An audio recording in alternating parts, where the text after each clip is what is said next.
अस्सलाम वालेकुम, आदाब, सत श्री अकाल। आपके मुतालबे पे कई फ़ोनों के बाद आज फिर से मयंक पांडे जी की किताब प्लान पीड़ा प्रेरणा कोरोना काल की 50 सच्ची कहानियों में से एक कहानी आज पढ़ी जाएगी। दरअसल ये पूरी किताब अब तक मुकम्मल हो जानी चाहिए, लेकिन बीच बीच में मैंने वक्फे से इसलिए इसे रोका कि मुझे ये देखने में बड़ी दिलचस्पी थी कि लोगों में इसे सुनने का कितनी तड़प है।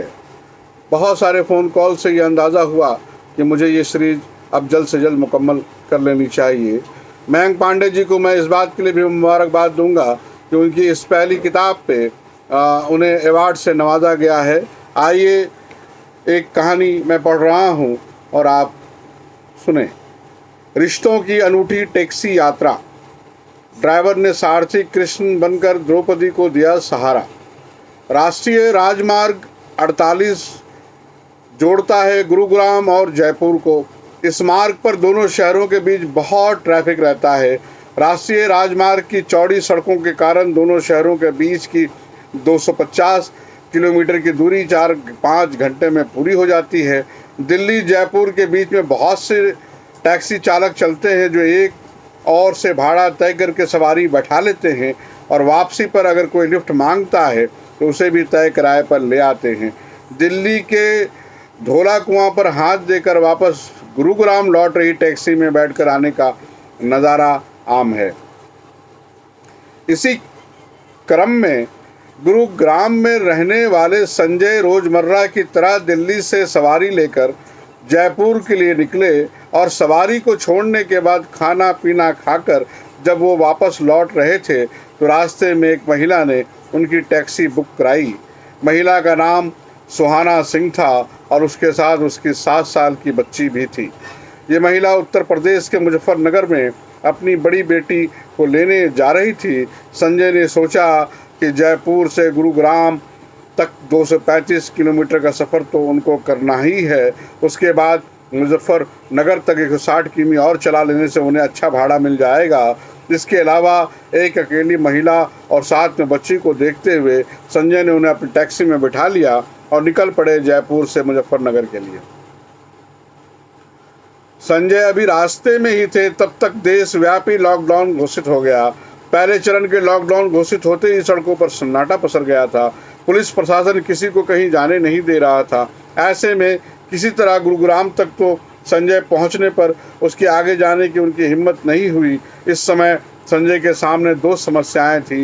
एक तो ये कि वो लॉकडाउन में आगे नहीं जा सकते और दूसरी ये कि महिला सवारी को एक बच्ची के साथ बीच सड़क पर छोड़ना अमानवीय होगा। कोई और चारा ना सोचता देख उन्होंने सुहाना से आग्रह किया कि आज हर जगह कर्फ्यू टाइप का माहौल है, अंत आप मेरे घर पर रुक जाएं। कल स्थिति समान होते ही आपको मुजफ्फरनगर छोड़ दूंगा। एक अकेली महिला एक अनजान शहर में बच्ची के साथ कैसे भरोसा कर ले एक टैक्सी ड्राइवर पर। सुहाना को समझ में नहीं आ रहा था कि वो क्या करे। उसे तो हर हाल में बस मुजफ्फरनगर तक जाने की जिद थी। संजय ने बहुत अनुरोध किया पर सुहाना नहीं मान रही थी। अंत में संजय ने कहा कि आप मेरी छोटी बहन की तरह हो, विश्वास करो, कल मैं आपको सकुशल घर छोड़ दूंगा। आज रात को प्रशासन सड़कों पर किसी को आगे जाने नहीं दे रहा है और टैक्सी में रात गुजारना भी मुश्किल है, इसलिए आप मेरे घर चलें जो पास में ही है। भाई बनकर समझाने की बात पर सुहाना को विश्वास होने लगा कि ये इंसान निश्चल है, वरना बीच रास्ते में माँ बेटी को वो उतार देता तो सुहाना उसका क्या कर लेती। संजय की आंखों में सुहाना ने अपने लिए छोटी बहन जैसा स्नेह और उसके व्यक्तित्व में मानवता देखी। उसके बाद सुहाना राजी हुई उसके घर पर रात गुजारने को। एक छोटा सा कमरा बना प्रेम का विशाल दुर्ग।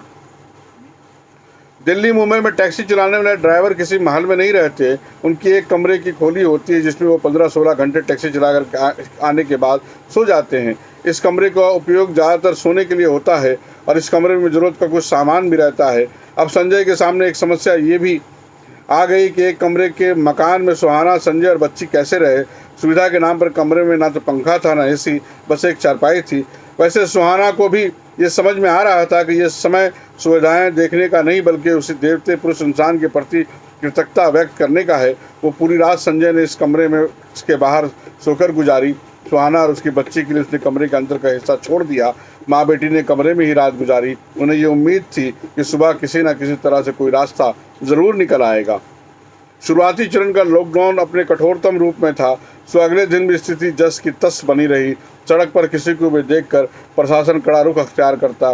संजय की एकमात्र पूंजी उसकी टैक्सी थी। अगर जोखिम लेकर वो निकल गया और एक डंडा भी गाड़ी पर पड़ा या पुलिस ने उसे लॉकडाउन के उल्लंघन में बंद कर दिया तो वो क्या करेगा, या इस परिस्थिति में इन माँ बेटी का क्या होगा। अगले दिन सुबह खाना पीना खाकर सारी परिस्थिति पर चर्चा करने के बाद ये तय किया गया कि सुहाना अपनी बेटी के साथ संजय के घर में रुकेगी और स्थिति समान होने पर ही मुजफ्फरनगर जाएगी। सुहाना ने उसे एक दिन में ये भली भांति जान लिया था कि संजय नहायत ही शरीफ और सच्चा इंसान है। उसे तो संजय के रूप में एक ऐसा भाई मिल गया था जिससे उसका खून का रिश्ता भली ना हो, पर मानवता और संवेदना का जो रिश्ता संजय निभा रहा है वो सभी रिश्तों से ऊपर है। ऐसा ही एक रिश्ता महाभारत काल में बना था। जब भगवान श्री कृष्ण ने शिशुपाल का वध किया तो उनकी उंगली में भी चोट के कारण खून बह रहा था। उस समय वहाँ मौजूद द्रौपदी ने अपनी साड़ी का एक टुकड़ा फाड़कर कृष्ण के घाव पर बांधा, जिससे खून बहना बंद हो गया। तब से भगवान श्री कृष्ण ने द्रौपदी को अपना बहन मान लिया था। बाद में पांडव जुए में अपना राजपाट कौरवों को सामने हार गए तो उन्होंने अंततः द्रौपदी को दांव पर लगा दिया। वो द्रौपदी को भी हार गए। उसके बाद बड़ी सभा में पूरे महाभारत का सबसे कलंकित कांड हुआ और दुर्योधन ने दुशासन को द्रौपदी के चिरहरण करने का आदेश दिया। द्रौपदी की पुकार पर श्री कृष्ण ने उनकी लाज बचाई थी। स्थानीय पार्षद बना संकट मोचक। पास पड़ोस के साथियों ने संजय और सुहाना की सारी स्थिति जानने के बाद उनकी मदद की। एक एक करके दिन बीतते गए।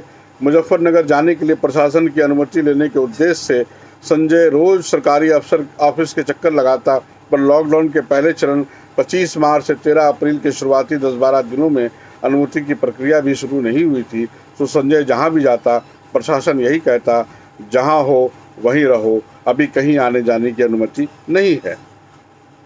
इस बीच संजय के पास रखे सारे पैसे खत्म हो गए और सुहाने के पास सफ़र के लिए बचा कर रखे थोड़े पैसे भी खत्म हो गए। पास पड़ोस के साथियों के पास भी पैसे की किल्लत थी। संजय अकेला रहता तो उसका बचाया धन और ज़्यादा दिन चलता, पर यहाँ साथ में एक बहन और उसकी भांजी भी थी, तो वही पैसा अब 3 लोगों के खाने पीने में खर्च हो रहा था। संजय को समझ ही नहीं आ रहा था कि वो क्या करे, कोई उपाय नहीं सूझता। देश इस संकट के वक्त उसने स्थानीय पार्षद के पास गुहार लगाई। स्थानीय पार्षद ने जब संजय की पूरी कहानी सुनी तो वो ये देखकर आश्चर्यचकित हुआ कि इस ड्राइवर का हृदय कितना विशाल है और उसके 21 दिन से बिना किसी सगे रिश्ते के एक महिला को बहन बनाकर अपने यहाँ रखा हुआ है।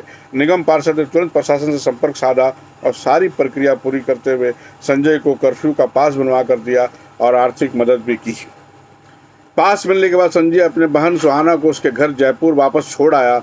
इस भाई ने बहन की डोली को भले कंधा नहीं दिया था, पर उसने बहन सुहाना को ऐसे समय सहारा दिया जब समाज मानवता के मूल्यों को श्रद्धांजलि दे रहा था। इस महामारी के समय जब पड़ोसी दूसरे पड़ोसी की मदद के लिए जल्दी आगे नहीं आ रहे थे, तब पास में कम पैसे रहते हुए भी 21 दिनों तक एक सवारी को बहन बनाकर रखने का जो सराहनीय कार्य संजय ने किया है वो काबिल तारीफ है। इतिहास अपने को दोहराता है। ये वही देश है जहाँ इस समय जब राजपूत और मुगलों में युद्ध चल रहा था, तब चित्तौड़ के राजा की विधवा रानी कर्णावती ने गुजरात के सुल्तान बहादुर शाह से अपने राज की रक्षा के लिए हुमायूं को राखू भिजवाई थी और उस समय हुमायूं ने उन्हें बहन का दर्जा देते हुए उनकी रक्षा की थी।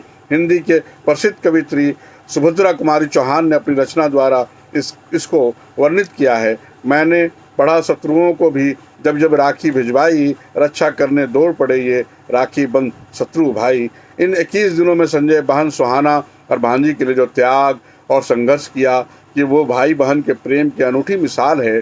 धन है सुहाना जिसे संकट की इस कड़ी में संजय जैसा मददगार मिला।